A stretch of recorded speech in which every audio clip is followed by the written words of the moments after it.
हरे कृष्णा कृष्णा कृष्णा हरे हरे.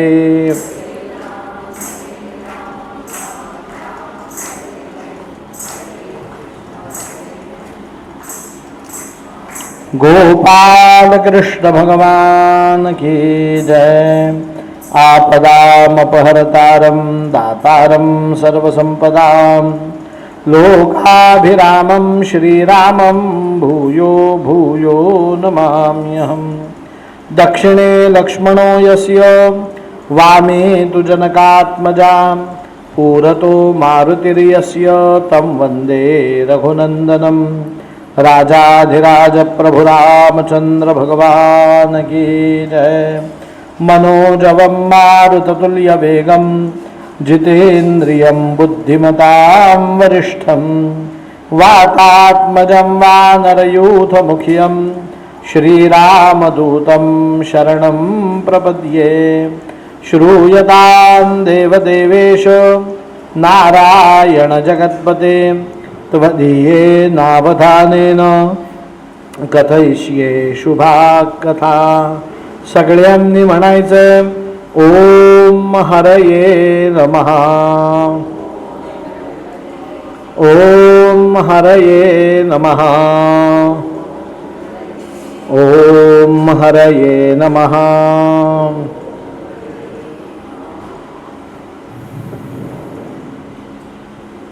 सगळ्यांना आवाज ऐकू येतोय मागे. आजचा कथा प्रसंग. काल कथेची समाप्ती करत असताना आपण अजामिळ ब्राह्मणाची कथा ऐकली. नारायण नाव घेतलं आणि तो मुक्त झाला, ही कथा ऐकली ना आपण. या जगतात फक्त आणि फक्त भगवंताचंच नाम सत्य आहे. तुमचे आमचे नाम सत्य नाहीत. परिणाम भगवंतांचं नाम रूपसिद्ध आहे, गुणसिद्ध आहे आणि लीला सिद्ध आहे, हे सांगण्यासाठी काल आपण ती कथा ऐकली.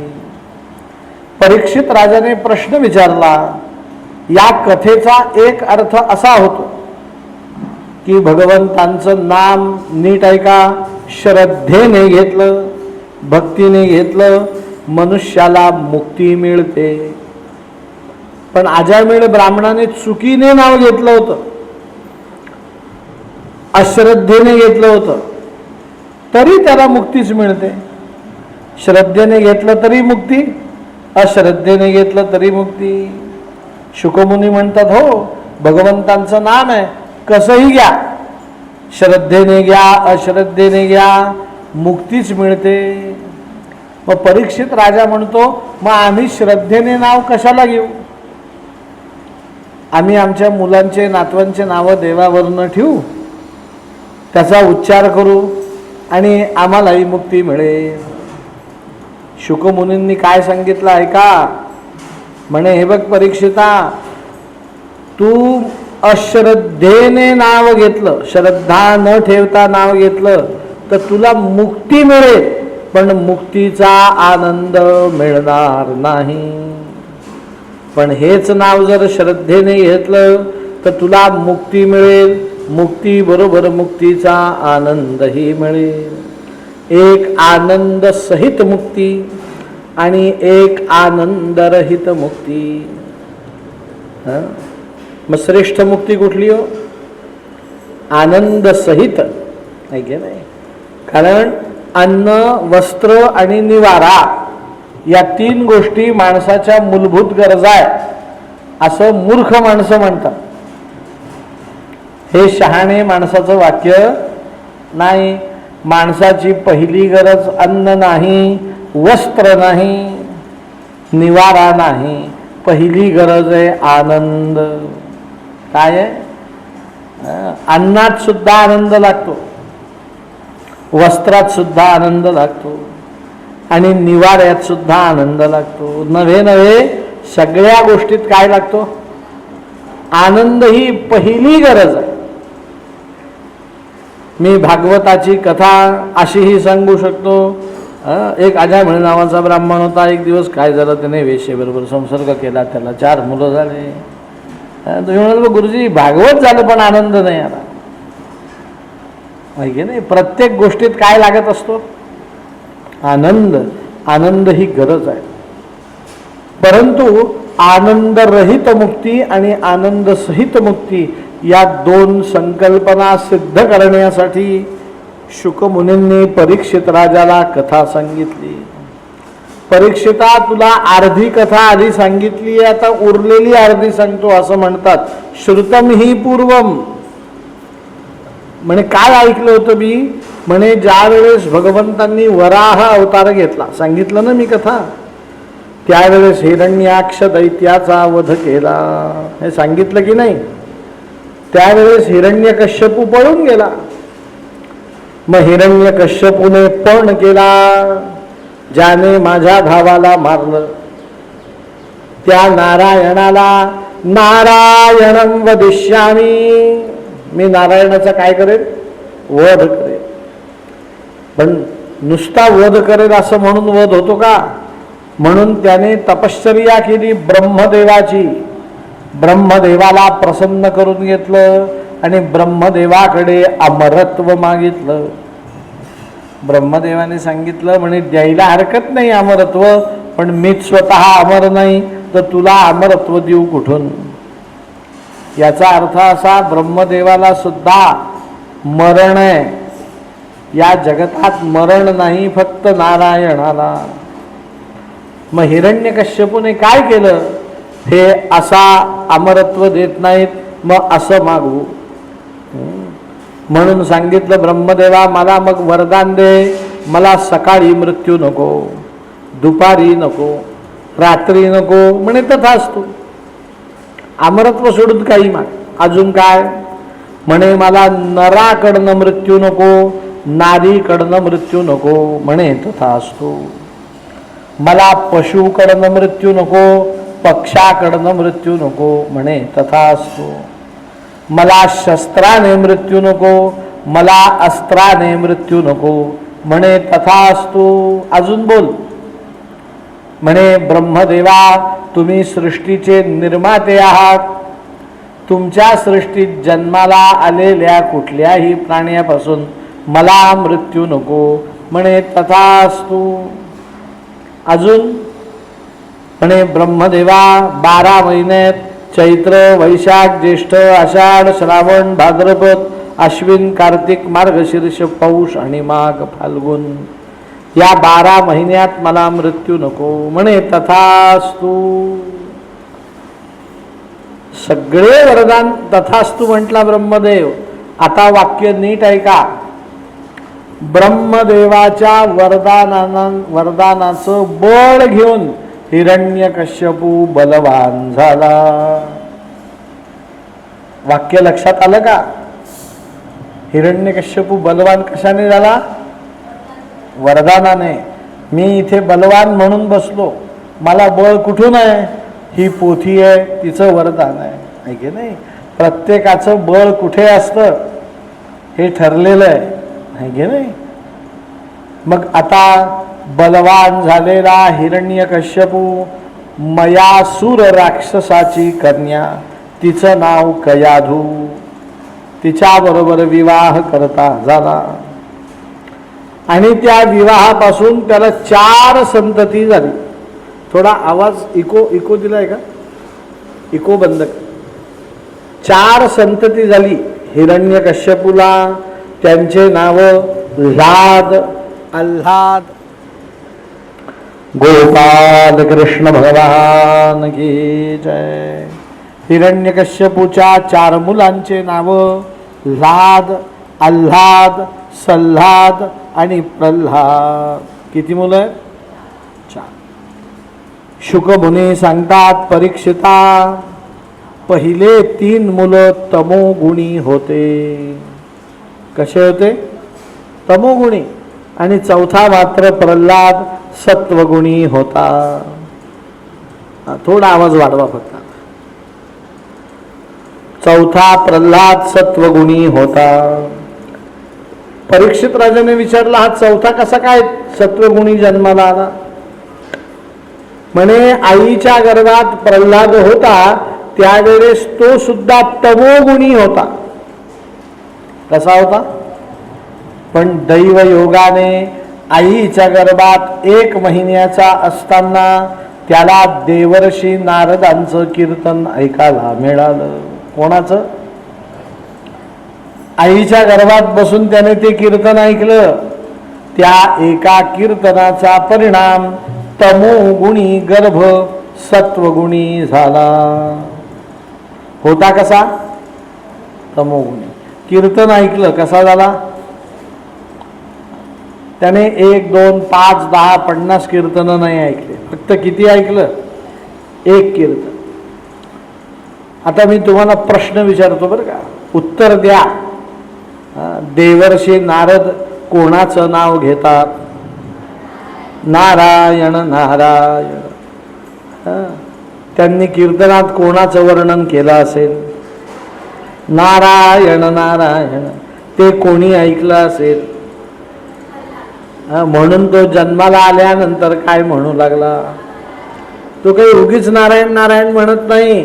त्याला आईच्या गर्भात तशी शिकवण दिली. आईच्या गर्भामध्ये बालक असतं त्यावेळेस आपला आत्ताचा जो मेंदू आहे ना, तो मेंदू 10,000 पट जास्त कार्यान्वित असतो. कारण मेंदूला सगळ्यात जास्त काय आवडतं? पाणी. आपल्या मेंदूच्या आजूबाजूला पाण्याचं आवरण आहे. तो गर्भ लोणचं जसं तेलात थपथपलेलं असतं, लोण्याचा गोळा जसा ताकात थपथपलेला असतं की नाही, तसा आईच्या गर्भात तो मेंदू आईच्या उदरातल्या पाण्यात असतो. त्यामुळे तो अधिक पटीने कार्यान्वित असतो. म्हणून हा प्रल्हाद जन्माला आला. आई बाबा काका मामा काही न म्हणता काय म्हणू लागला? नारायण नारायण. पण ते बोबडे बोल हिरण्यकश्यपूच्या लक्षात आले नाहीत. सुरुवात आहे अजून. हळूहळू मुलं मोठे व्हायला लागले. मग आमच्या हिरण्यकश्यपूने 4ही मुलांना शिक्षणासाठी दैत्यांचे गुरु शुक्राचार्य यांच्या पाठशाळेत पाठवलं. काय शिकण्यासाठी? राक्षसी विद्या, ब्रह्मविद्या नाही. कुठली विद्या?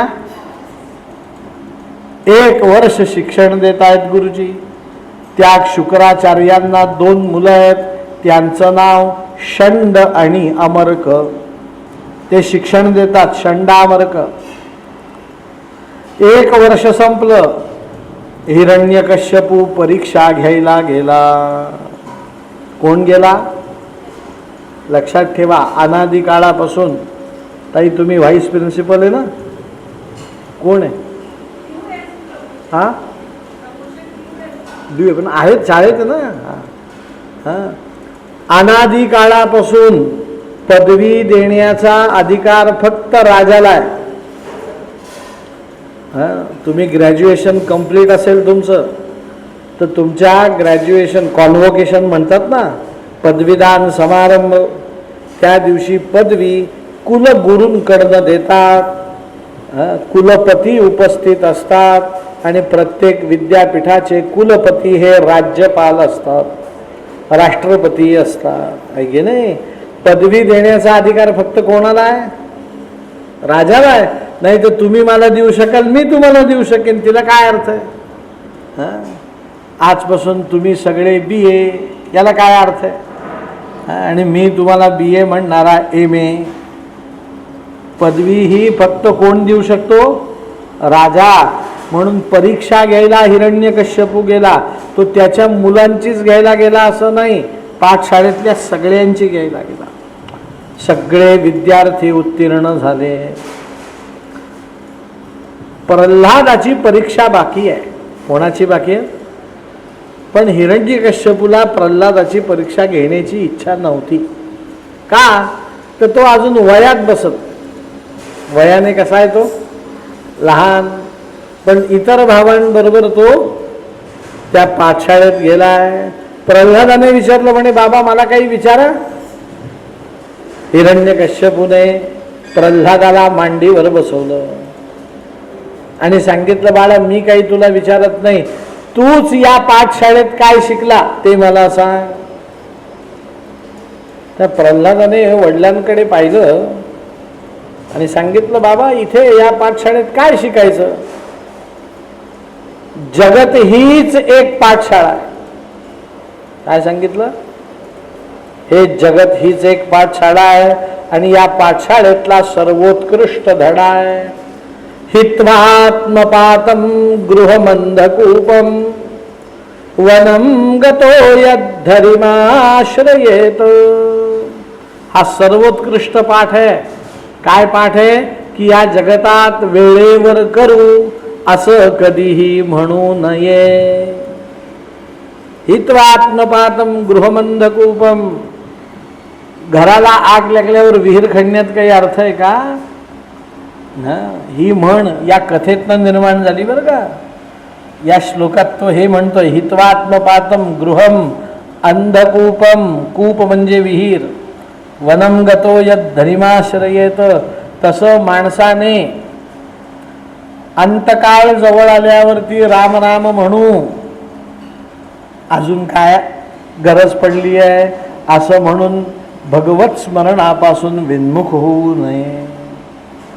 कारण कोणाचा अंतकाळ कुठे कुठल्या परिस्थितीत लिहिला आहे सांगता येणार नाही. 100 जण मेले तर 90 जण तर कोमात मरतात. त्यांना स्वतःला समजत नाही आपण मरतोय, आहे की नाही. शरीर थांबलेलं असतं सगळं.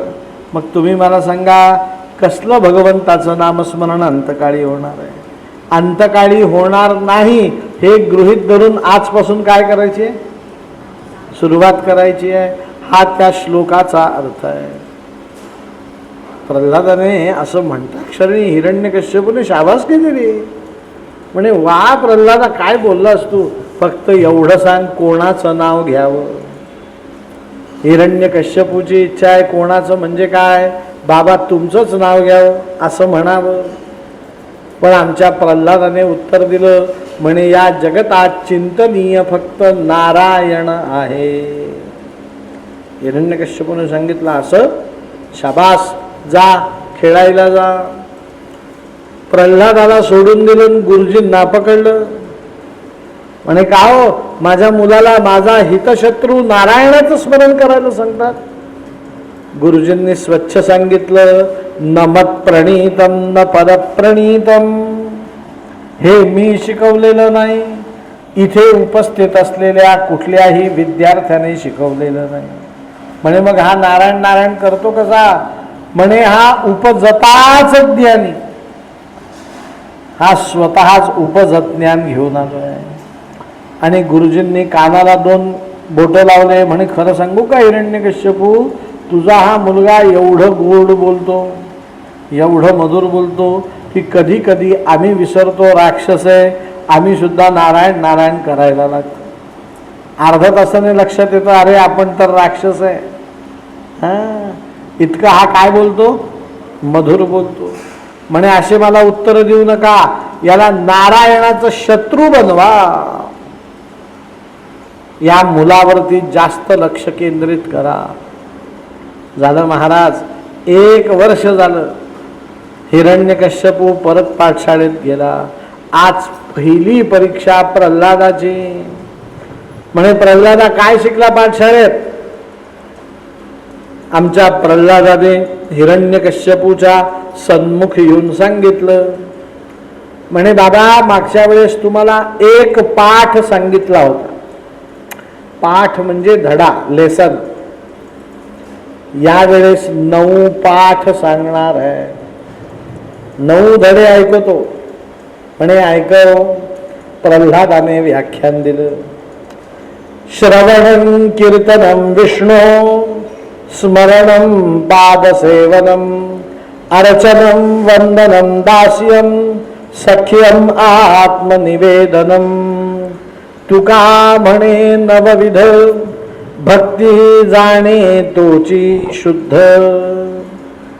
श्रवणं कीर्तनं विष्णुस्मरणं पादसेवनं अर्चनं वंदनं दास्यं सख्यं आणि आत्मनिवेदनम या 9 प्रकारच्या भक्ती आहे. आपल्याला 9विधा भक्ती आहेत, 9 प्रकारच्या भक्ती आहे. हे कोणामुळे समजलं तर त्याचा खरा जनक आहे प्रल्हाद. या जगात 9 प्रकारांनी भगवंतांची भक्ती करता येते हे सांगणारा पहिला भक्त कोण आहे? प्रल्हाद. कोणाला सांगतोय तो? हिरण्यकश्यपूला.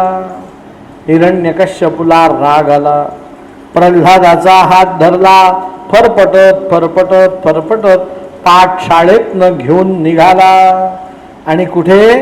आपल्या राजधानीकडे. मागे वळून पाहिलं. गुरुजींनो, गुरुपुत्रांनो, हे विद्यार्थ्यांनो, तुम्हीही माझ्या पाठीमागे ह्या. गुरु, दैत्यगुरु शुक्राचार्य, षंड, अमर्क, शाळेतले सगळे विद्यार्थी फरफटणाऱ्या प्रल्हादाच्या मागे, हिरण्यकश्यपूच्या मागे निघाले. हिरण्यकश्यपूच्या राजधानीत आलेत सगळेजण. सगळ्या प्रतिष्ठित नागरिकांना बोलवून घेतलं.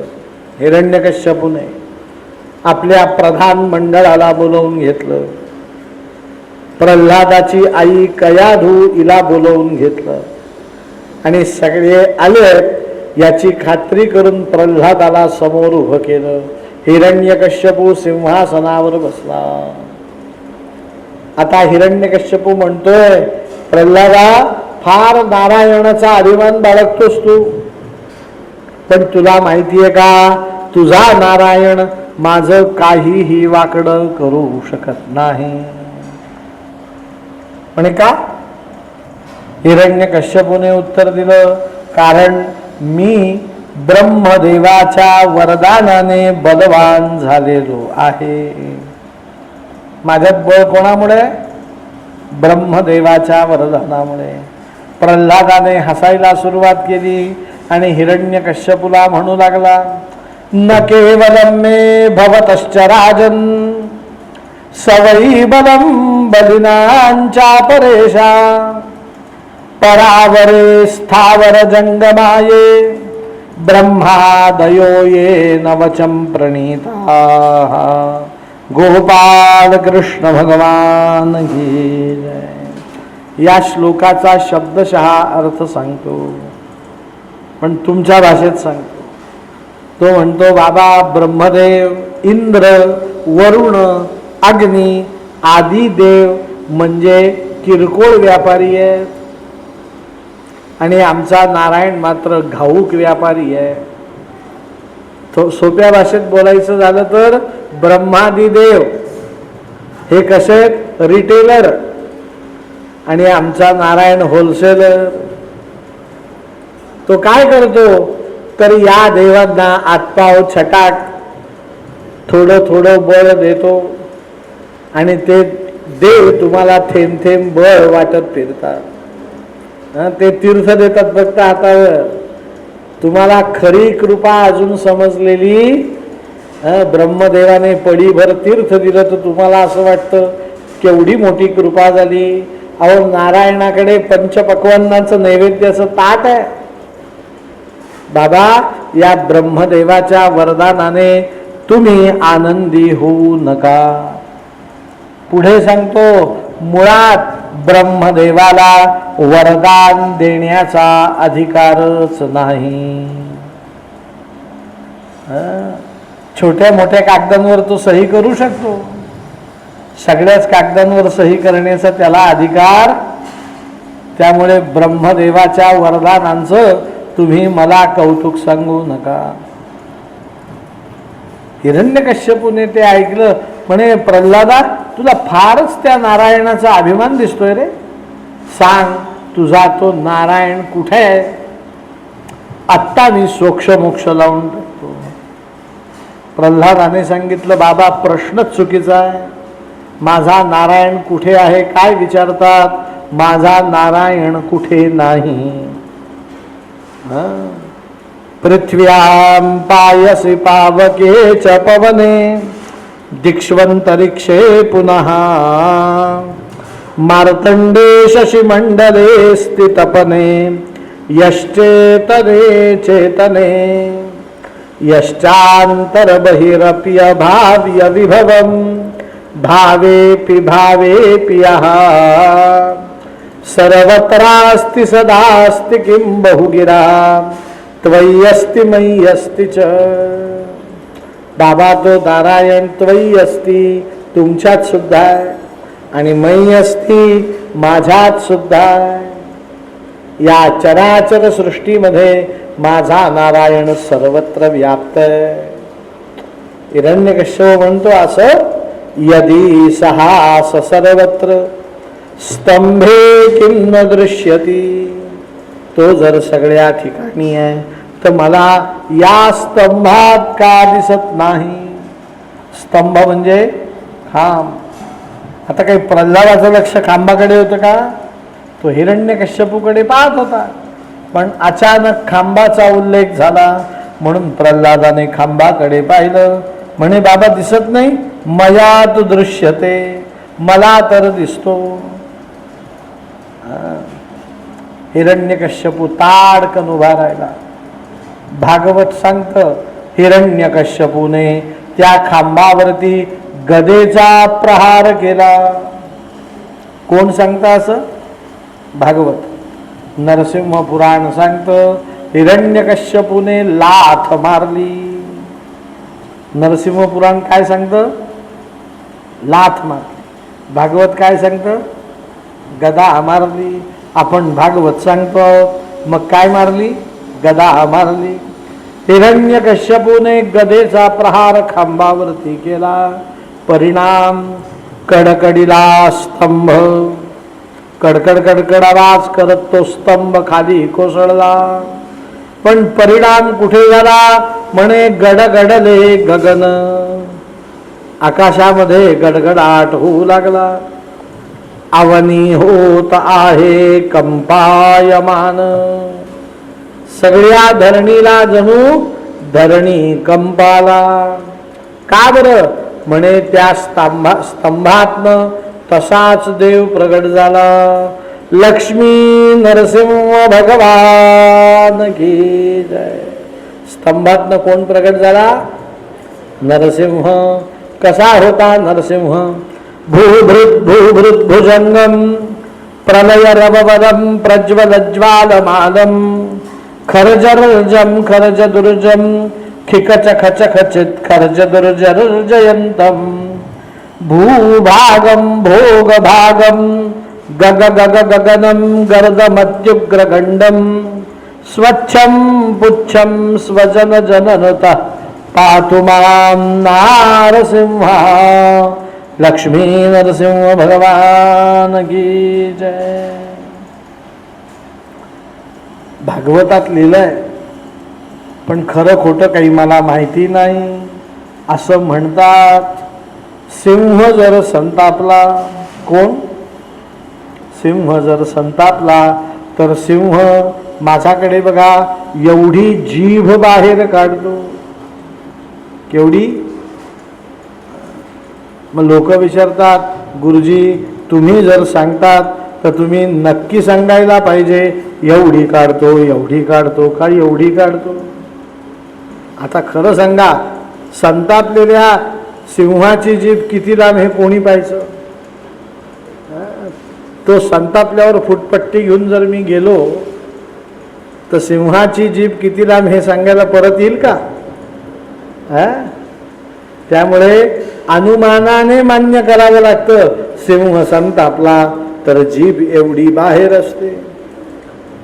भागवतात लिहिलं सिंहाच्या नरसिंहाच्या जिभेवरती सगळं जगत जळून भस्म होईल एवढा प्रचंड अग्नी होता.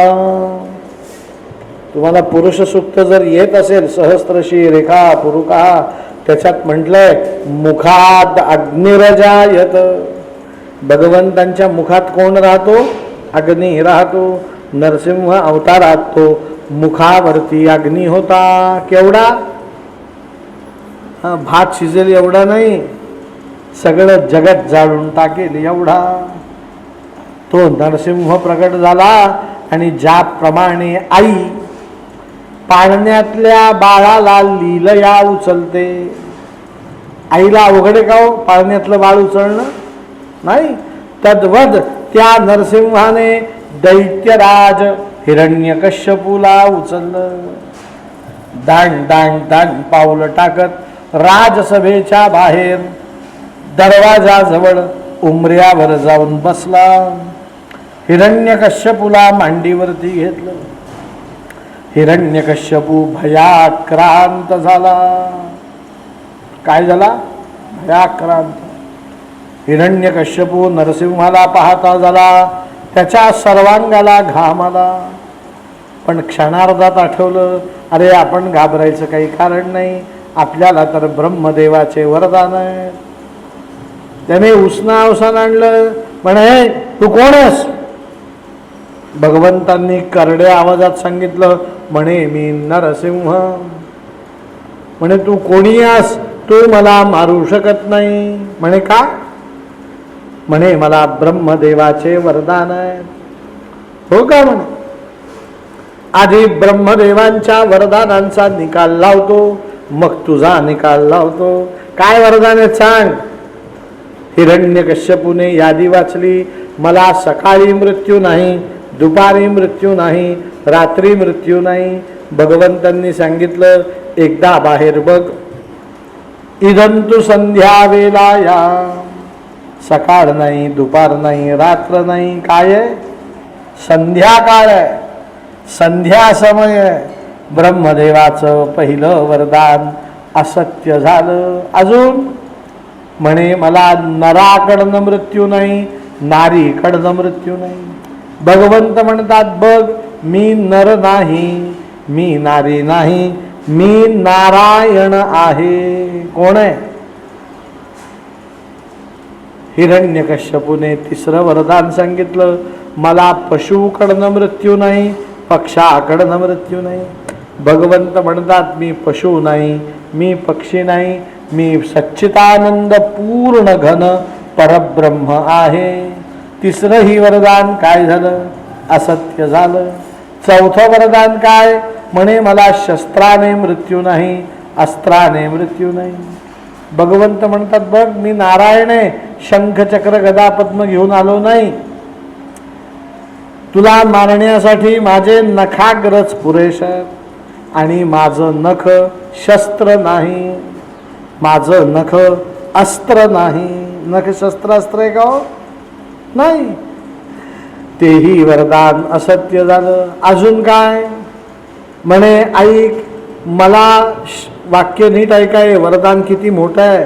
ब्रह्मदेवाने वरदान दिलंय की ब्रह्मदेवाच्या सृष्टीत जो जो कोणी जन्माला आला त्याच्यापासून मृत्यू नाही. आमचा नारायण हसायला लागला. म्हणे ऐक हिरण्यकश्यपू, ब्रह्मदेवाच्या सृष्टीतला मी नाही, माझ्या सृष्टीतला ब्रह्मदेव आहे. वाक्य लक्षात आलं का? मी ब्रह्मदेवाच्या सृष्टीतला नाही, माझ्या सृष्टीतला ब्रह्मदेव आहे. अजून म्हणे मला चैत्र वैशाख ज्येष्ठ आषाढ 12 महिन्यांमध्ये मृत्यू नाही. भगवंत म्हणतात, मला हे माहिती होतं, म्हणूनच तुझ्यासाठी खास 13वा स्पेशल महिना बनवलाय. इदंतु मौढ्यमासम. मौढ्यमास म्हणजे वर्तमान काळात चालू येतो अधिक मास. म्हणजे नरसिंहाने हिरण्यकश्यपूला कुठल्या महिन्यात मारलंय? म्हणजे त्या काळात वैशाख महिना अधिक असावा. वैशाख शुद्ध चतुर्दशीला आपण नरसिंह जयंती साजरी करतो ना, म्हणजे त्या काळात अधिक महिना कुठला असावा? यावेळेस ज्येष्ठ आहे, त्यावेळेस कुठला असेल? सगळे वरदान असत्य ठरवले. हिरण्यकश्यपू भयाक्रांत झाला. भगवंतांनी आपले नखाग्र हिरण्यकश्यपूच्या पोटामध्ये रुतवले, त्याचं उदीर फाडून टाकलं. पोट का फाडलं? पुढे लक्षात आलं, भगवंतांनी त्याच्या पोटातनं आतडे बाहेर काढले. काय बाहेर काढले? आणि त्या आतड्यांची माळ हिरण्यकश्यपूच्या पोटातली आतड्यांची माळ भगवंतांनी स्वतःच्या गळ्यामध्ये घातली. आतड्याची माळ घालतो म्हणून नरसिंह भगवंतांचं एक नावे आंतरमाली भगवान की जय. आतड्यांची माळा धारण करणारा. का बरं आतड्यांची माळ धारण केली हो? कारण आई वडील मुलाला पोटचं आतडं म्हणतात. मग भगवंत म्हणतात याचं पोटचं आतडं कोण आहे? प्रल्हाद नररत्न आहे. त्या आतड्याची किंमत मी ठेवली पाहिजे म्हणून त्या आतड्याला भगवंतांनी कुठे धारण केलं? गळ्यामध्ये. हिरण्यकश्यपूचं कलेवर फेकून दिलं. तो प्रेत होतं, काय झालं? फेकून दिलं. आपली कथा अर्धी संपली. आता प्रश्न विचारतो, उत्तर द्या. हिरण्यकश्यपूला मृत्यू भगवंतांच्या मांडीवरती आला. काय मिळालं त्याला? मोक्ष मिळाला. मांडीवर भगवंतांच्या मुक्ती मिळाली. पण खरं सांगा, मुक्ती मिळाली पण मुक्तीचा आनंद मिळाला का? तो भीत बसला. मुंबईहून विमान उडालं, न्यूयॉर्कला जायचं, बिझनेस क्लासचं तिकीट आहे. तर काही लोक आनंदाने विमानात बसतात. काही जण विमान उडालं की नवऱ्याला असं धरून ठेवतात. प्रवास दोघांचाही होतो, एकाचा आनंदाने एकाला वाटतं प्रवास संपूच नाही आणि एकाला वाटतं कधी हे विमान उतरतं.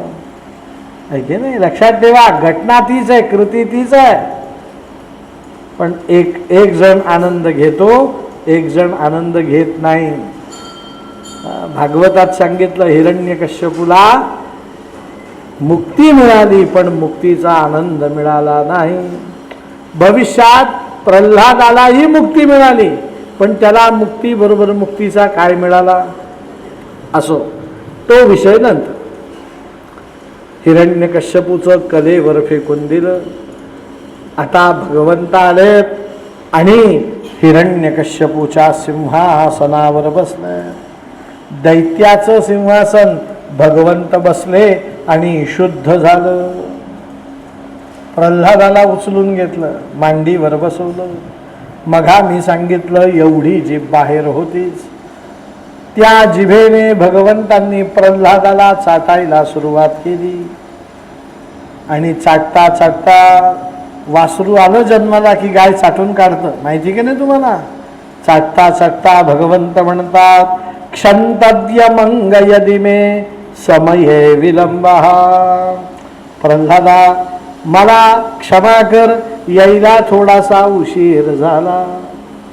तेवढ्यात आकाशातल्या देवदेवतांनी भगवंतावरती पुष्पवृष्टी केली. लक्ष्मी नरसिंह भगवान की. पण त्या देवतांनी ऐकलं की नरसिंह म्हणतोय प्रल्हादाला मला क्षमा कर. देव म्हणतात भक्तांनी देवाला म्हणायचं असतं देवा मला क्षमा कर. इथे उलट आहे, देव भक्ताला म्हणतोय मला क्षमा कर. असं काय घडलं असेल की भगवंत प्रल्हादाला क्षमा कर म्हणतात? नेमका हाच प्रश्न प्रल्हादाने भगवंतांना विचारला. म्हणे देवा मी तुम्हाला क्षमा का करावी? भगवंतांनी सांगितलं प्रल्हादा मला माहिती आहे तू नारायण नारायण म्हणायचा. ही कथा फार ऐकण्यासारखी बरं का, आपल्या उपयोगाची आहे. तू नारायण नारायण म्हणायचा म्हणून तुला उकळत्या तेलात टाकलं. तू नारायण नारायण म्हणायचा म्हणून तुला पर्वतावरनं ढकलून दिलं. तू नारायण नारायण म्हणायचा म्हणून तुला हत्तीच्या पायी दिलं. तू नारायण नारायण म्हणायचा म्हणून होलिका देवी माहिती आहे ना तुम्हाला, तिच्या मांडीवर बसवलं, जाळून टाकलं.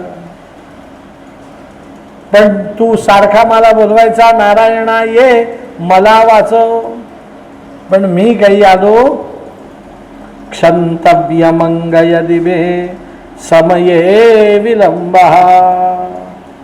मला यायला काय झाला? उशीर झाला.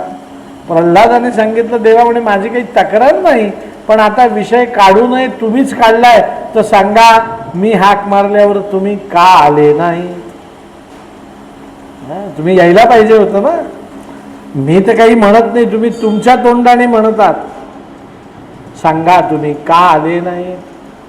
भगवंतांनी उत्तर दिलं आपल्यासाठी, नीट ऐका.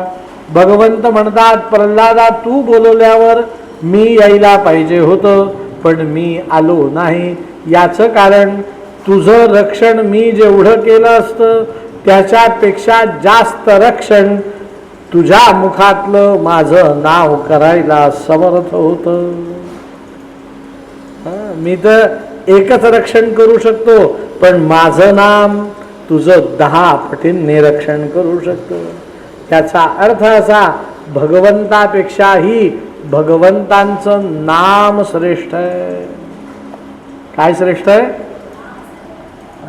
कोण श्रेष्ठ आहे? भगवंत श्रेष्ठ का भगवंतांचं नाम श्रेष्ठ? मोठ्याने सांगा. नाम श्रेष्ठ.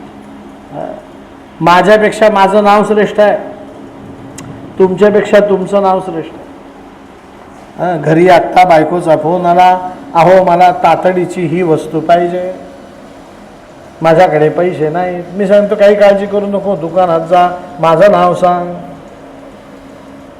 काय सांगतो मी?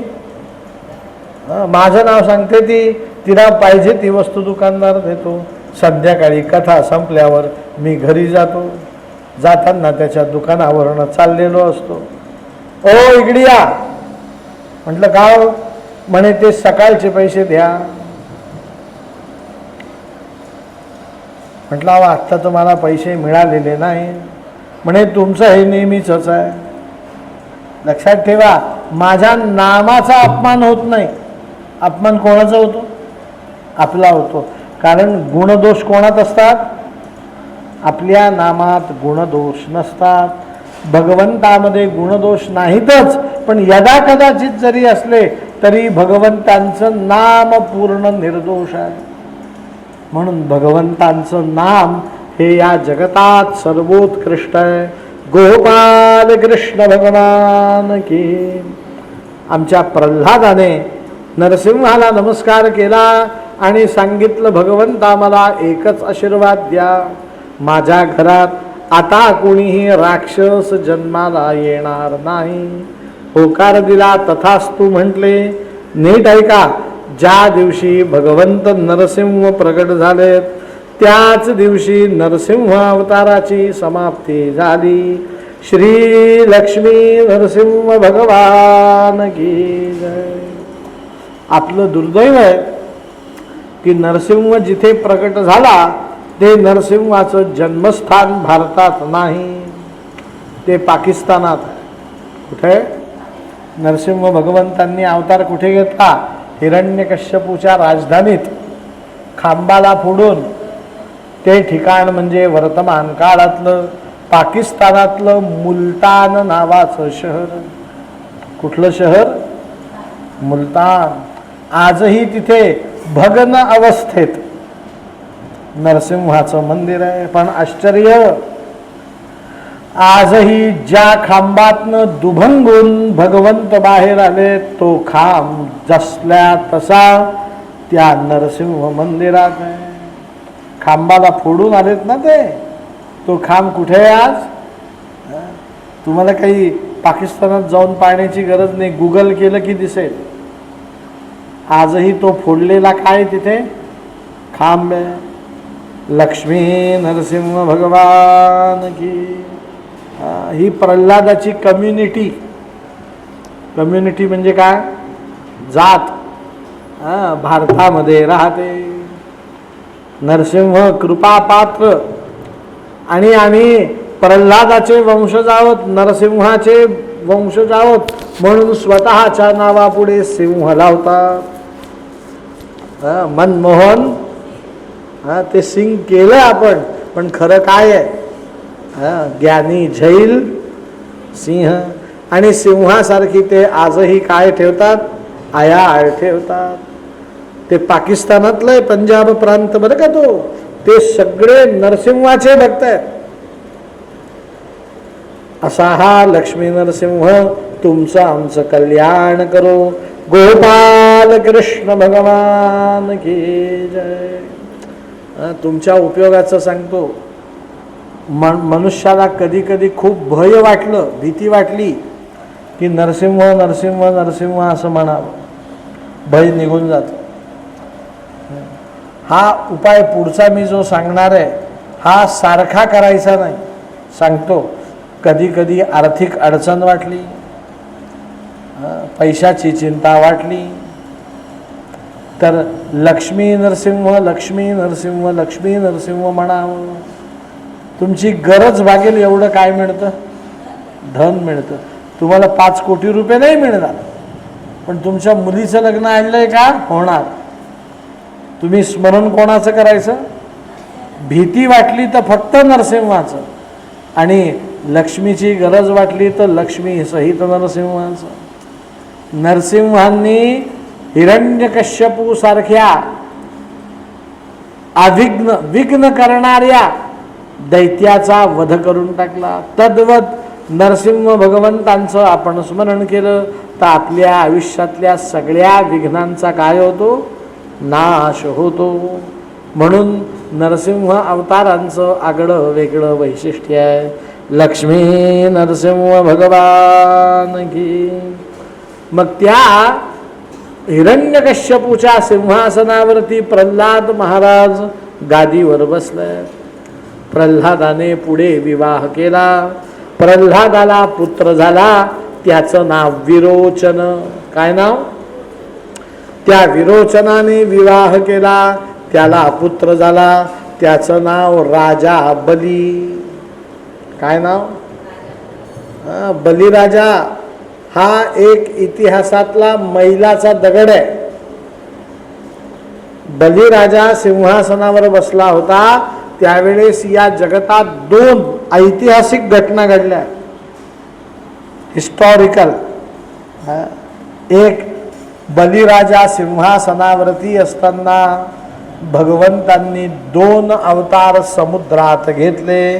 मत्स्य भगवान की जय, कूर्म भगवान की जय.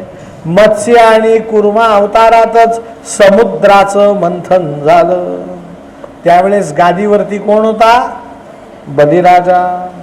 ऐकणी ऐतिहासिक घटना. आणि त्या समुद्र मंथनातनं हलाहल विष निघालं. शंकरांनी प्राशन केलं.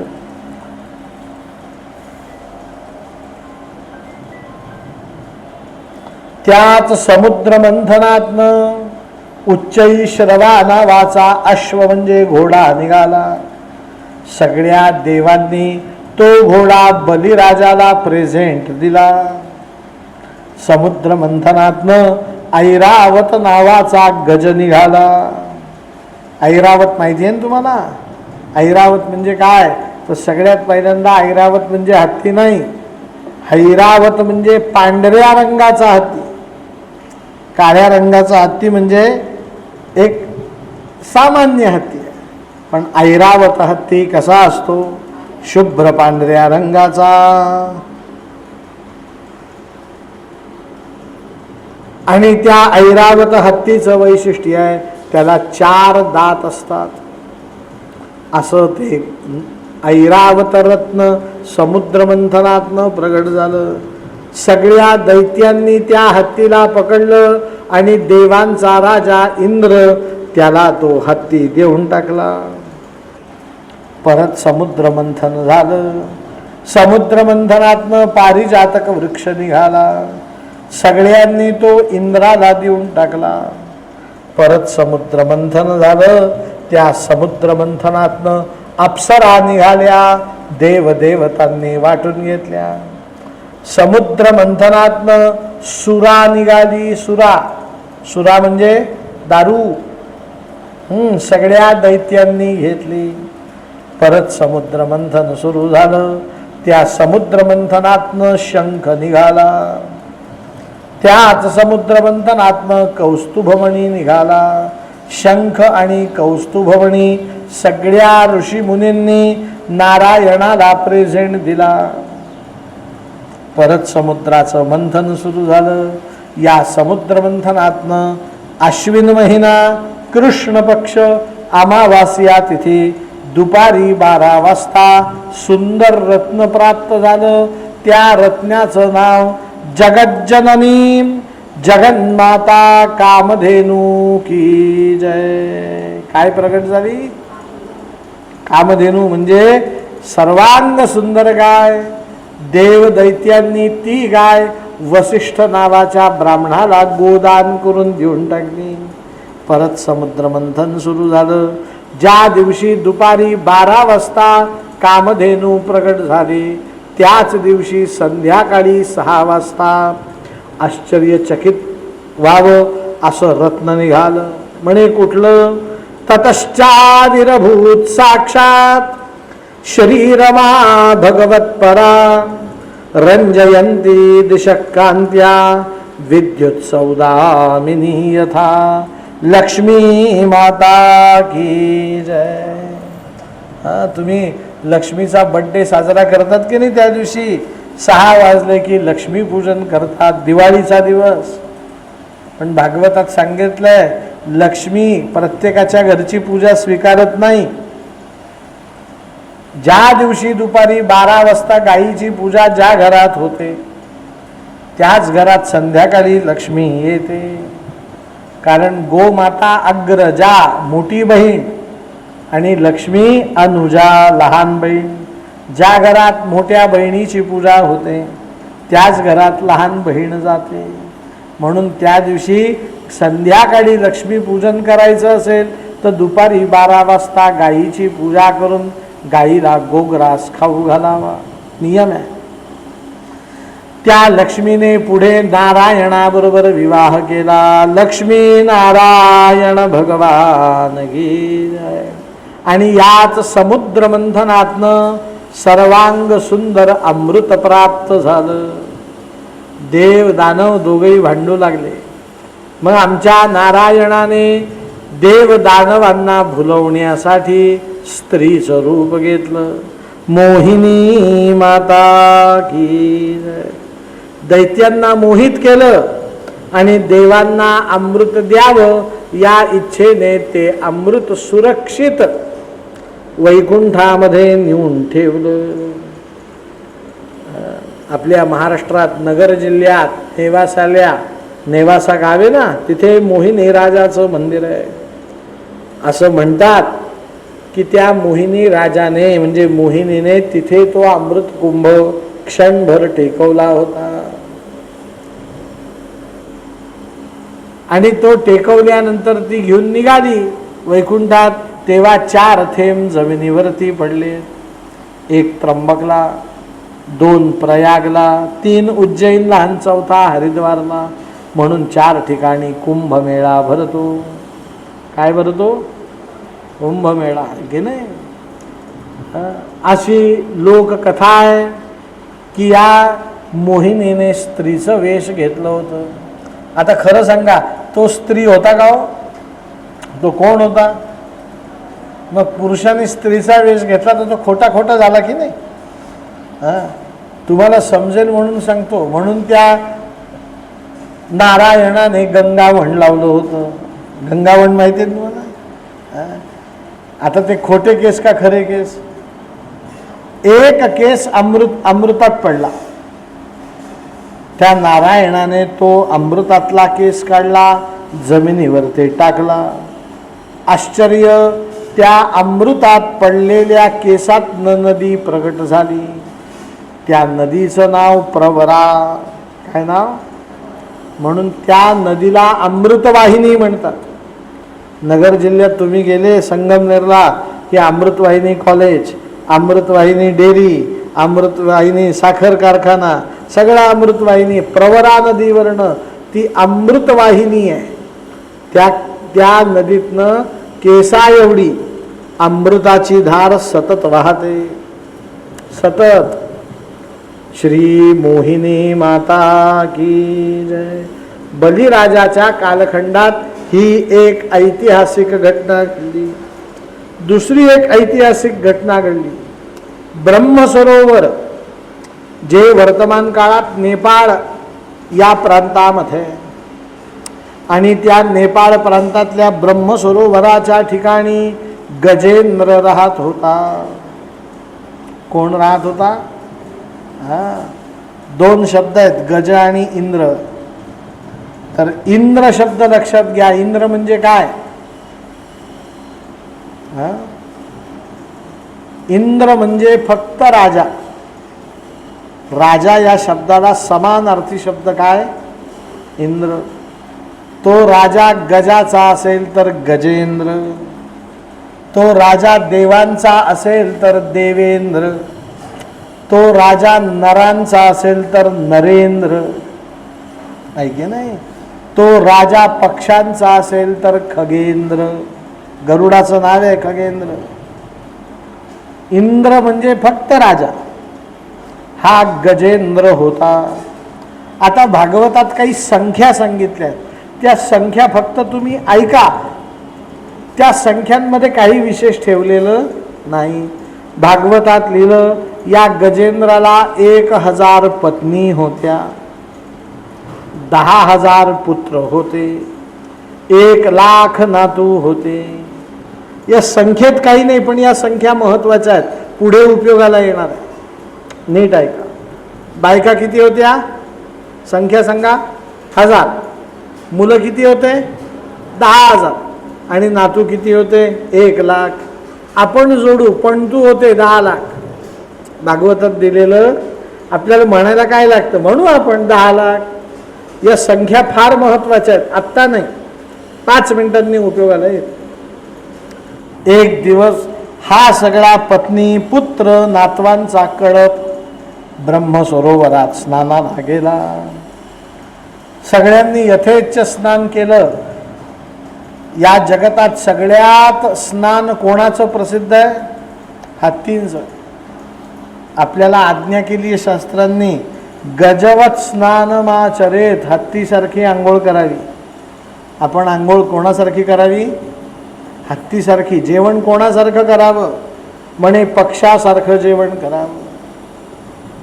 झोप कोणासारखी घ्यावी? म्हणे सर्पासारखी झोप घ्यावी. असो, स्नान कोणासारखं करावं?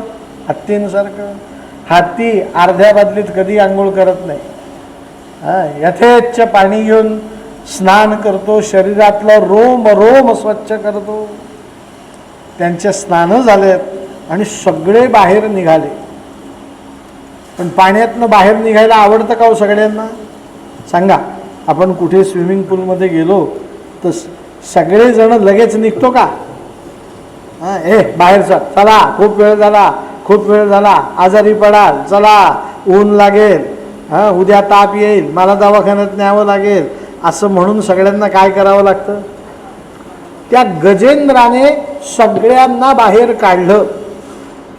आता तो स्वतः निघाला, सगळा कळप बाहेर पडला. आणि हा बाहेर जाताना आश्चर्य घडलं, एक नक्र म्हणजे मगरीने पाय धरला. आता 3-4 वाक्य तुम्हाला सांगतो, नीट ऐका. हत्तीला वाटला, रे ही मगर बावळट आहे का? गजेंद्र आहे तो, बहुशक्तिवान. म्हणे हिला बहुतेक हिचं मरण जवळ आलंय म्हणून हिने माझा पाय धरला. म्हणून हत्तीने 3 पाय पाण्यात स्थिर ठेवले आणि जो पाय धरला होता तो हलवायला सुरुवात केली. ती मगर सुद्धा हलायला लागली. पण चिवट मगर, तिने पाय काही सोडला. गजेंद्राने मगरी सकट 4था पाय जमिनीवर ठेवला, वेगळाच पाय उचलला, मगरीच्या शेपटीवर दिला. तरी पाण्यात मगर फार बलवान असते. हत्तीचा पाय सहन केला, पण तिने पाय सोडला नाही.